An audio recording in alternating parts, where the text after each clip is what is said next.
Call an ambulance. No way. After years, I saw Savannah again.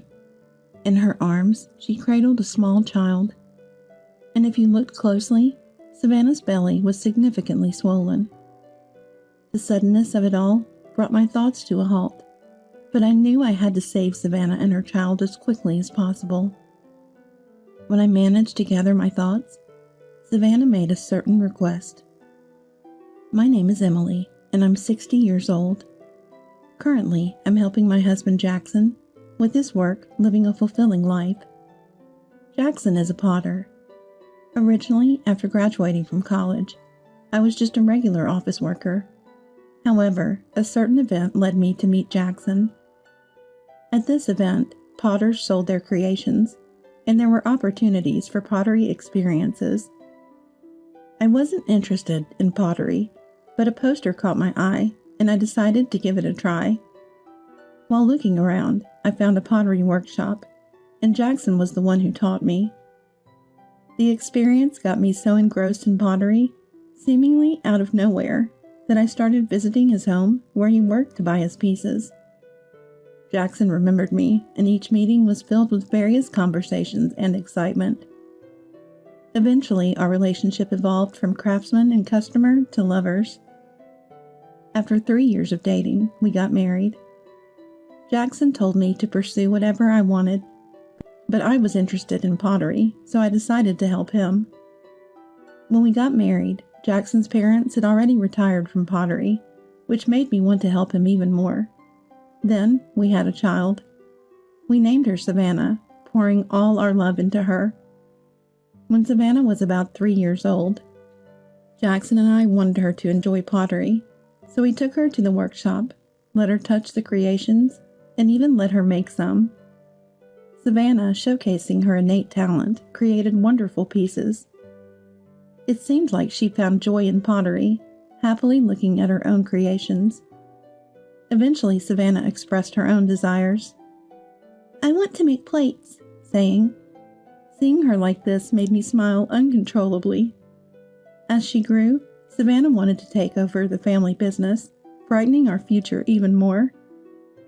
Jackson had several apprentices over the years, all kind and supportive of Savannah working with us in the future. After graduating high school, Savannah went to college, studying not only pottery, but also world history, culture, and arts.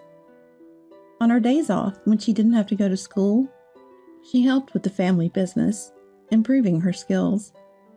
Having been taught by Jackson since she was young, her skills were astonishingly excellent. But Savannah never became complacent. Together with all the apprentices, she continued striving to spread the joy of pottery. 5 years after graduating college, Savannah was nearing 30, and I often thought about how quickly children grew up.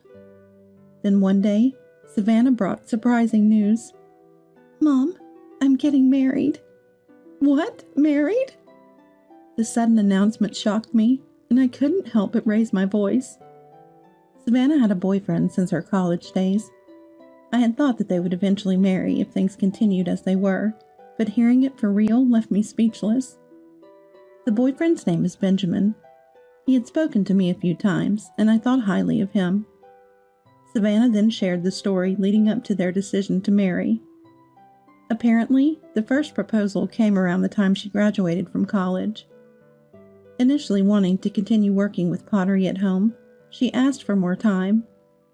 True to his word, Benjamin gave her that time, continuing to propose over the years. Years later, when Savannah felt it was time to make a decision, she happened to see several photos of her friends with their children posted on social media. Seeing her friends happy made Savannah suddenly think that she should get married too. "I realized all my friends were married with kids, and there I was, not even close. After a lot of thinking, I decided I wanted to marry Benjamin." "That's how it was. Well, if that's what you've decided, neither Dad or I have anything to say against it." "Thank you." After accepting Benjamin's proposal, Savannah had some requests for him. Firstly, she wanted to continue working just as before, after marriage, and she didn't want to have children for a while. While it's true she saw her friends with children as happy, She wanted to keep her current lifestyle as much as possible after getting married. Benjamin agreed with her views, and so they decided to marry. However, there would inevitably be many changes from their previous life, and Savannah might find some of them bewildering. Their new home would be very close to ours, and I wanted to support them as much as possible. If you ever have any troubles, come straight to me. Okay, thank you. The sensation of my daughter getting married was novel to me, and when she first told me, it felt surreal. But listening to Savannah, understanding her thoughts and plans reassured me. I hoped she would build a happy family. Yet this marriage would reveal Benjamin's true nature, leading to a crumbling of the happy life we envisioned. Savannah, having left home to live with Benjamin, seemed no different than before, visiting our home almost every day. However, 6 months into their marriage, I was informed they were moving far away due to Benjamin's job transfer. It turns out Benjamin had been warned of a possible transfer before marrying Savannah, but had kept it a secret. I couldn't fathom why he did that, but I guessed he feared Savannah might refuse marriage if she knew. Hearing this, I couldn't help feel distrustful of Benjamin. I wondered if he truly had Savannah's best interest at heart. Are you okay with this? I know it's odd to say, but what about asking for a long-distance job assignment? I wanted to continue my job too and suggested it, but he said he couldn't be without me. Since he's always accommodated my whims, I thought I should listen to his request this time. I see. If Savannah decided so, there was nothing more to say. I refrained from further comment. A few days after Savannah's report, they moved away quickly. The realization that they were truly gone saddened me. The apprentices who had grown close to her also felt the loss, highlighting Savannah's significant presence. Half a year later, as we were living our usual lives, Savannah called. She had given birth to a child, our first grandchild. While I was happy, several suspicions arose. If the baby was born a half a year later, it meant Savannah was already pregnant at the time of the move. She had said they didn't want children for a while, so had she changed her mind? Or had they decided to have a child knowing they were moving? Thinking of Savannah brought only growing distrust towards Benjamin. Are you okay with Benjamin, I mean? Benjamin? Oh yeah, it's fine. I see. If Savannah said she was fine, there was no further place for me to intrude. I told her, "You can always come back home," and hung up. Discussing Benjamin with Jackson, he too couldn't shake his feelings of distrust. But like me, he felt if Savannah was okay, we couldn't intervene. After discussing, we arrived at this conclusion. We thought about visiting if the situation got worse, keeping in touch as much as possible. However, after the call about the grandchild being born, all communication ceased. Worried, I tried contacting them, but it was Benjamin who answered, not Savannah. Hello, Benjamin? Where's Savannah? Savannah's in the shower right now. Oh, is that so? A few days later, I called during the daytime, thinking Savannah, now a housewife, might answer, but no one did. Trying again at night, Benjamin picked up, repeating that Savannah was in the shower and I couldn't speak to her. I was calling Savannah's mobile phone after all. I couldn't understand why Benjamin always answered. Why is Savannah never available? Even when I call during the day, no one answers. What do you mean, why? I told you, she's in the shower. I don't know about the daytime. I was taken aback by his confrontational tone and fell silent. Taking advantage of my silence, Benjamin hung up. Despite several more attempts, Benjamin kept saying things like, Can you stop calling? The baby's crying. Or, Aren't you being a bit persistent? Saying things like this. My distrust in Benjamin only grew, but when he explained the reason for his hostility, it strangely made sense. Look, Savannah said she doesn't want anything to do with you anymore. Can you please stop calling now? What? Is that really what Savannah said? She said she wanted to escape from your strict pottery teaching as soon as possible. There were apprentices, and that it wasn't easy to leave, but she's glad she finally did. That can't be. Do you think I'm lying? If I were, wouldn't it be strange that you can't get through to Savannah during the day? She decided not to answer your calls. Maybe it's time you understand that. I was in disbelief. Before I could say anything, Benjamin pressed on. Can't you tell by my attitude that you're not wanted? I thought you'd realize eventually. You really lack understanding. If that's the case, you should have said so sooner. We never saw Savannah suffer. You're bad at taking hints, so please don't contact us anymore. Benjamin hung up after saying that. Wait a minute. My calls went unanswered, and I couldn't hear Savannah's voice. Feeling empty, I realized further contact was impossible. Though I thought it persistent, I tried calling the next day at noon, but it seemed to be blocked. Benjamin must have set it up to protect Savannah. Reflecting on Benjamin's behavior and words, it all made a strange kind of sense. Was Savannah truly afraid of us? The thought made me instantly sad. Upon returning home, I shared the story with Jackson. He too looked sad and was at a loss for words. Then we should stop interfering, right? Yes, I guess so. I can't believe Savannah was suffering that much. We convinced ourselves and decided not to contact Savannah ever again. 4 years later, our business was thriving with sales and achievements increasing. My income and achievements were higher than before, and not only my husband and I, but also my disciples were happy. The apprentices, happy with their progress, had come and gone, some becoming independent. We found someone willing to continue the family business, bringing us peace of mind. Not that we had forgotten Savannah. On the contrary, we worried daily. But to avoid frightening her further, we refrained from reaching out. Then one day, an unbelievable incident occurred. It was during a typhoon. The weather was severe, forcing us to close the business for the day. Despite the unfortunate weather, it was nice to spend time with my spouse. As it got darker outside and Jackson and I were sleeping, it must have been around 1 a.m. Suddenly, awakened by the doorbell, who could it be at this hour? Jackson, too, woke up from the doorbell, turned on the light, and looked at me.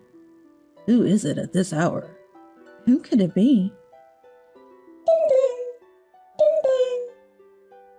The doorbell continued to ring, and we hesitantly headed to the front door. Bracing himself, Jackson opened the door, and there an unexpected figure stood. Dad? Mom? Savannah? It was Savannah. In her arms, she held a girl, limp and unconscious. Surely our granddaughter. She seemed to be breathing but was clearly in a dangerous state. And upon closer inspection, Savannah's belly was swollen. Savannah, are you pregnant? Yes, 9 months. The child inside her could be in danger too. We should take them to the hospital before asking any questions. At that moment, please call an ambulance, Savannah pleaded. However, Jackson refused her request. Call an ambulance? No way. Surprisingly, Jackson spoke again to Savannah, this time with a gentle voice. With this typhoon, who knows when an ambulance could get here? I'll drive you to the emergency room. But Jackson had been drinking. Therefore, I prepared the car and took them to the hospital. Upon arrival, they were examined. The diagnosis was severe malnutrition for both Savannah and our granddaughter. Both were admitted to the hospital. Fortunately, the unborn child seemed unaffected. We hoped they would receive treatment and soon be well enough to leave. We decided to wait to hear the full story.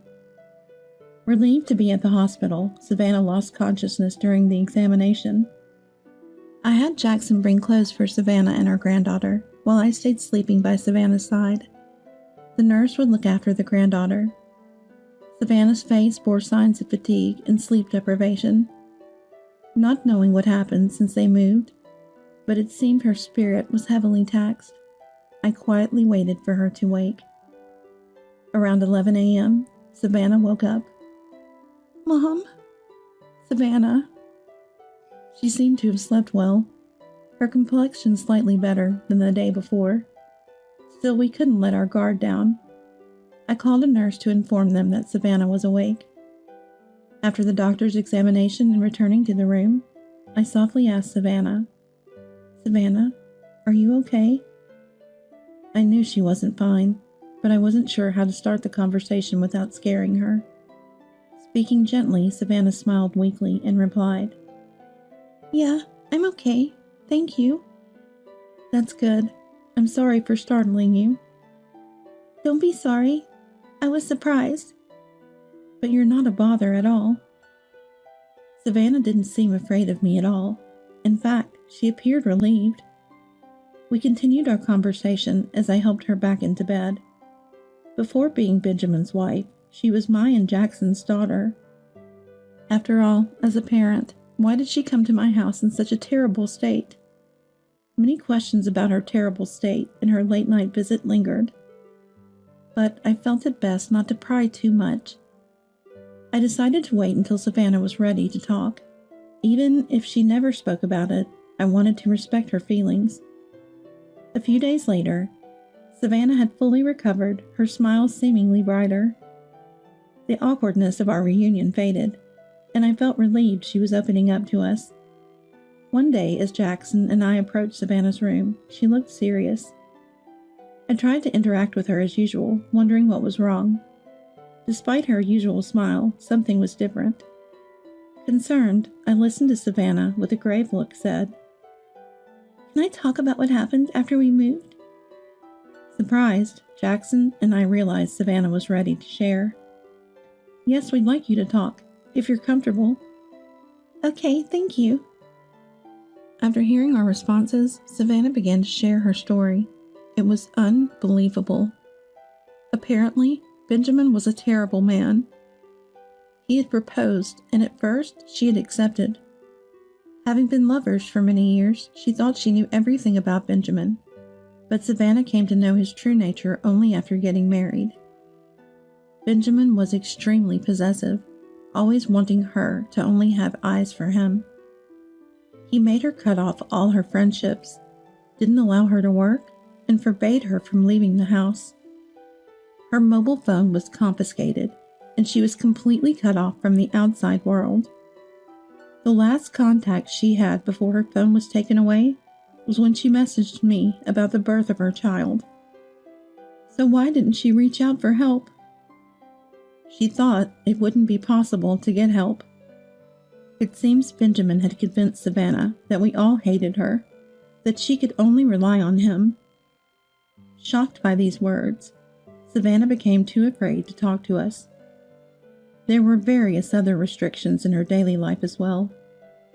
She wasn't allowed to get proper sleep, was only allowed 1 meal a day, which was just a piece of bread. Even the use of the shower and the toilet was restricted to certain times, and those were the only times she could leave her room. Although I have never been in such a situation, just hearing about it was enough to understand how trapped she felt. The reason she managed to escape was because she saw her child lying weakly beside her.